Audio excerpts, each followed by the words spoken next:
गौर में पूर्व ब्लॉक प्रमुख महेश सिंह के आवास पर बैठे हैं, जो लगातार 5 बार ब्लॉक प्रमुख अपना स्वयं रह चुके हैं।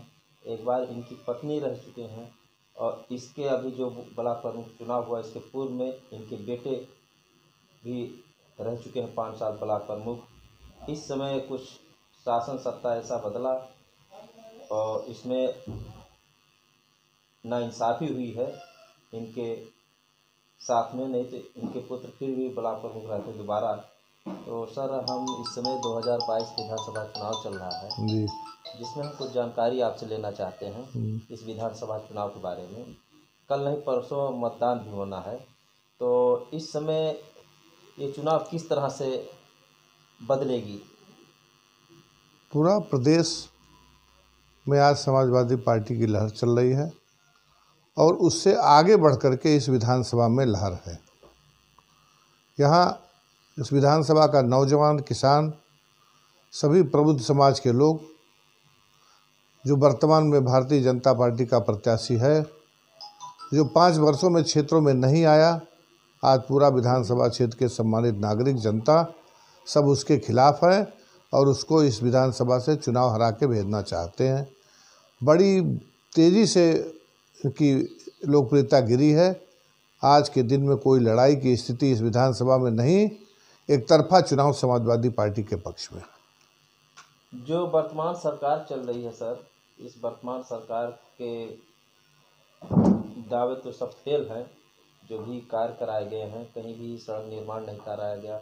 जो आपके यहाँ से पैकोलिया मार्ग, शिवा घाट मार्ग है, ये भी बदहाल अवस्था में है। आपको पंडूर घाट से टिनिच मार्ग, ये भी बदहाल अवस्था में।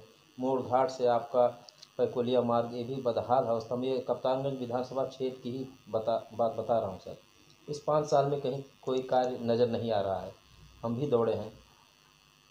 पूरे विधानसभा में सड़कों की हालत बहुत ख़राब है, चाहे वो पैकुलिया शिवा घाट मार्ग हो, चाहे वो पचपेड़वा से दुबोला मार्ग हो, चाहे टिनिच कप्तानगंज मार्ग हो, चाहे कप्तानगंज से दुबोलिया मार्ग हो। सड़कों की हालत बहुत बदतर है। विकास के मामले में तो इस क्षेत्र में कुछ हुआ ही नहीं है। जो उसी की नौबत है कि आज सम्मानित सभी जनता इस भारतीय जनता पार्टी के कार्यकलापों से खिन्न है और इनको बदलना चाहते हैं। अच्छा सर, आपके और भी तमाम दल थे, लेकिन आपने समाजवादी पार्टी क्यों चुना?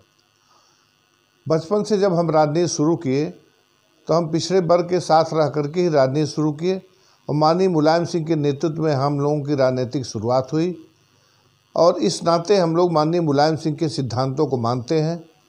हम इस देश में केवल 2 नेता को मानते हैं, एक माननीय चौधरी चरण सिंह जी थे और एक माननीय मुलायम सिंह जी हैं, जो किसानों के, गरीबों को, मजलूमों को, पिछड़ा वर्ग, अगड़ा वर्ग सबके हितैषी रहे हैं।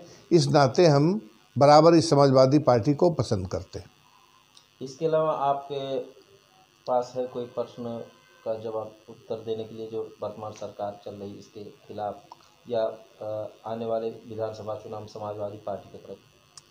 देखिए, इस सरकार में भारतीय जनता पार्टी के, चाहे वो माननीय प्रधानमंत्री जी हों या मुख्यमंत्री जी हों, जुमलों की बात करते हैं, कहेंगे कुछ, करेंगे कुछ, केवल मीठी मीठी भाषण सुना करके जनता को गुमराह काम करते हैं।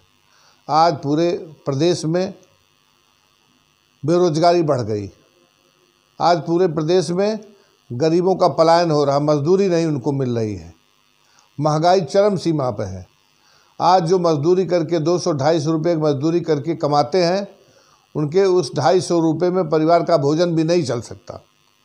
मोदी जी 2 साल पहले से कर रहे हैं, किसानों की आमदनी 2 गुना कर देंगे, लेकिन 2 गुना को कौन, जो स्थिति थी वह भी बरकरार नहीं। दिन प्रतिदिन किसानों की स्थिति खराब होती जा रही है। आज देख लीजिए, किसानों के खेतों में फालतू जो जानवर चर ले रहे हैं, किसान बेहाल है। फसल भी सही उपजा नहीं पा रहे हैं किसान। जो फसल लागत लगाते हैं उनकी लागत भी चली जा रही है। इस नाते किसान, बेरोजगार, नौजवान, मजदूर तबका, छात्र सब इस सरकार से परेशान हैं। इनकी झूठे बातों से, झूठे वादों से इस सरकार को हटाना चाहते हैं। यही एक रास्ता है सबके पास। जी सर, बहुत बहुत आपने हमारे चैनल पर आए इसके लिए बहुत बहुत धन्यवाद सर।